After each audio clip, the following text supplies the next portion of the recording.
आज 5-6 महिनापछि बल्ल हाफ प्यान्ट लाएर टी सर्ट लाएर घुम्न जान लागिएको छ। आजै होला म जहिले घुम्न जाने कतै जाने भनेपछि बिहानै निस्किन्थेँ। आज चाहिँ कति बजिसक्यो है? आज चाहिँ 10:30 भइसक्यो। अब बेलुका 10:30 तिर आउँछु कि हेरौँ।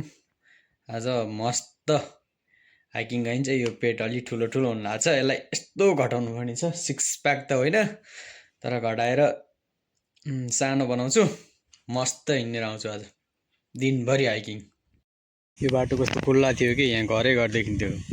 अहिले त यहाँ हाम्रो ठ्याक्कै घर अगाडि हो। यहाँ पनि ठ्याक्कै जङ्गल जस्तो भइसकेको छ कि। यो पानी मैले कालो देखाएको होइन है, यो पानी नै कालो छ। यस्तै पाइन्छ त के हो। यो पातहरूले अहिले यो रुखहरू थिएन नि त पहिला। यो रुखहरू सबै पात झरेको थियो अनि घरै घर देखिन्थ्यो कि त घर चाहिँ बिल्डिङ अगाडि। अनि अहिले चाहिँ यस्तो रुखै रुख के भन्छ यो पात पलाएर। पात पनि कस्तो रङ्गीचङ्गी छ कि दामी देख्छ नि। हिँडौँ हिँडौँ जस्तो दामी छ, राम्रो छ।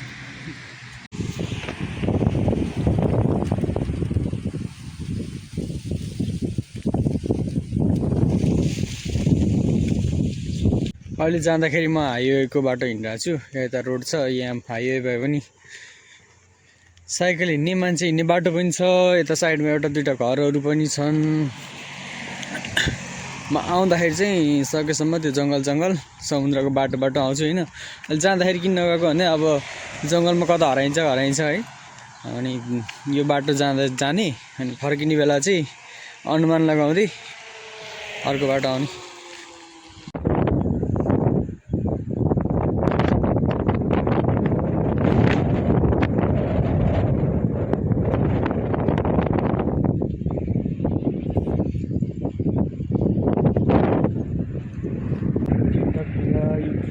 सर्टमा मैले हाल्थेँ गाडीबाट भिडियो। यही हो, यो यही तोरीको हो। आज चाहिँ म हिँड्दै आएको। 1 घन्टा हिँडिसकेँ। 1 घन्टा हाइकिङ भयो नि भयो। 1 घन्टा हिँडेर आएँ, यहाँ आइपुगेँ। अब अझै अर्को सिटी पुग्न अझै 1 घन्टा लाग्छ कि जस्तो लाग्छ। हेरौँ, त्यहाँबाट फेरि त्यो अर्को ताल पुग्नु पऱ्यो, त्यसको अर्को 1 घन्टा लाग्छ। सबै यस्तै छ कि हिँड्दै आएको। त्यस्तो एक्साइटेड चाहिँ केही छैन, सिम्पल छ यही। हरियो बाटो, यता उम्रिँदै गरेका बिरुवा राम्रै छ। सानो छ सिटी चाहिँ।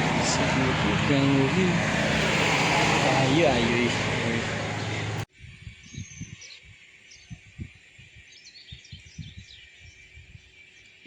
पुरानो, एकदम पुरानो गाउँ जस्तो छ कि। घरहरू पनि पुरानो छ। पुरानो भयो नि पुरानै, कस्तो नि स्टाइलको राम्रो के। अनि शान्त, मान्छे चाहिँ खासै देखिँदैन, एउटा दुईवटा कताकति। अनि मान्छेहरूको फोटो भिडियो चाहिँ यहाँको मान्छे चाहिँ रिसाउँछन् है। अब त्यसरी लिने कुरो भएन।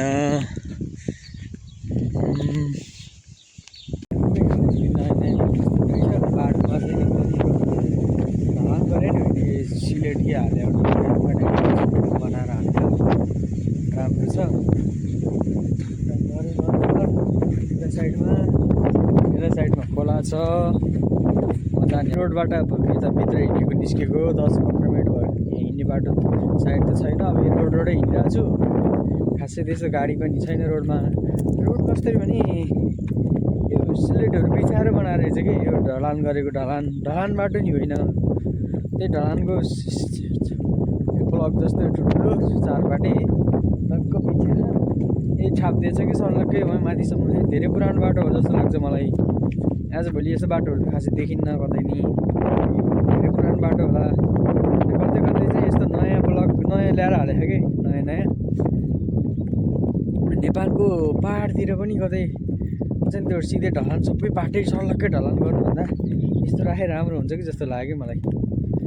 त्यही भौतिक विकासको कुरा मात्रै गर्नु त मलाई लाग्दैन, तर के भने भौतिक विकास पनि चाहिने रहेछ। त्यसैले यो यस्तो ढलान बाटोभन्दा यो राखियो भने कतै कहीँ भत्कियो बिग्रियो भने पनि फेरि अर्को ल्याएर थप्न मिल्यो। अब त्यो ढलानकै बाटो सडक्कै बिग्रिँदाखेरि त त्यो रडहरू हुन्छ नि, यस्तो बाटोमा निस्किन्छ कि डर लाग्दो हुन्छ कि।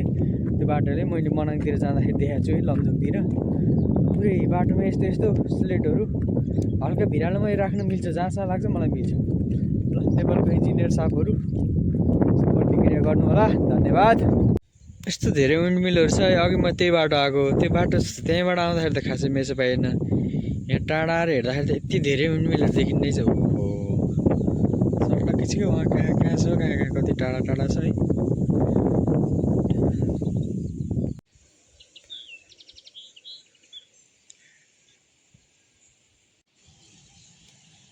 फोर लाइन आएदेखि यति मोटो यति ठुलो रुख देखेको चाहिँ मैले आजै हो अग्लो त हुन्छ नि कि यस्तो मोटो चाहिँ फेद भएको रुख चाहिँ मैले देखाएको थिएन है अग्लो त धेरै छैन मोटो त यस्तो मोटो छ कि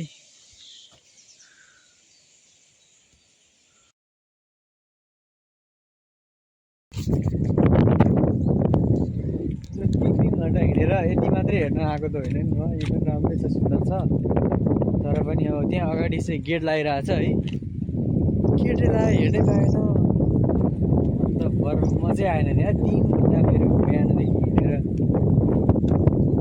यहाँ बस त आउँदैन अब ट्याक्सी लिएर आउनु पनि भएन पैसा महँगो पर्छ आउनु पऱ्यो जानु पऱ्यो बोट लिएर अब त्यो बोल्टो कि भुलाइनु गएको सानो त्योभन्दा नि एक्सर्साइज पनि अब छुट्टीको बेला पेट पनि घट्ने भनेर आयो यहाँको गेट लगाइरहेको छ ओहो बाटो त छैन म त हिँड्दै त्यही नि पुगिन्छ कि हेर्न त पऱ्यो यहाँ काँडा रहेछन् जस्तो छ काँडा काँडा काँडा रहेछन् जस्तो छ अब हेरौँ कता पुगिन्छ फर्केर आउनुपर्ने हो कि गाली खाइने हो कि है के हो पछि आयो इलेक्ट्रिसिटी यहाँ पनि छ अब अगाडि जानु पर्यो गाली गर्ने हो कि थाहा छैन आउनु त आयो घाँस घाँस रहेछ बाटोमा अनि सिस्नु रहेछ है भिजेर यो खुट्टा पोलेर ट्राउजर लिएर आएको थिएँ यहीँ ट्राउजर लगाएँ फेरि हिँड्दैछु 3 घन्टा लगाएर यहाँ दलदलमा यहाँ काँडा भिजी आएको साँच्चीको ओभरथिट के यो कहिले काहीँ difficult journey since to the beautiful place भन्छ है त्यस्तो गाह्रो त थिएन तर पनि ए हो कि खुसी हो कि 3 घन्टा हिँडेको साँच्चीकै राम्रो छ कि यहाँ दलदल छ कि हेर्नलाई त्यस्तो कल्पनालाई ठाउँ त छैन सबै दलदल छ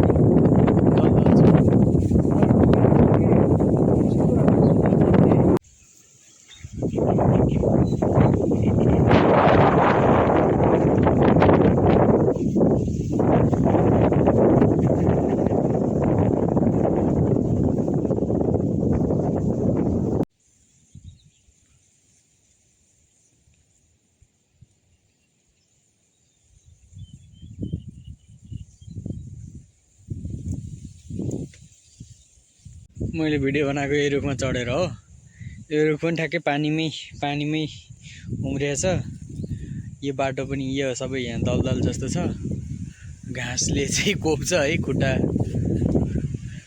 रगतै निकालिदिला जस्तो घाँस छ सिस्नु रहेछ यो सिस्नुले पोलेर अनि हाफ प्यान्ट थियो कट्टु लाएर हिँडेछु अहिले फेरि कट्टु लाएको थिएँ अनि त्यो ट्राउजर लाएर हिँडेछु अहिले अघि रुखबाट मोबाइल खस्यो अनि डराइ त भिडियो खिच्यो अब यहाँ सानो भयो नि थोरै भयो नि पनि खिच्नै पर्यो के हो नि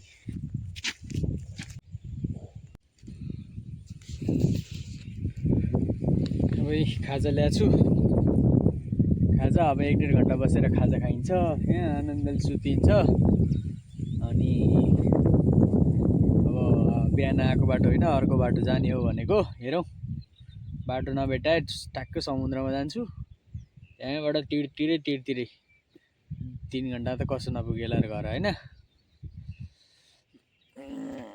न त तोरी पहेँलै हुनुपर्ने हो तोरीको फुल झर्न सुरु हुन लाग्यो त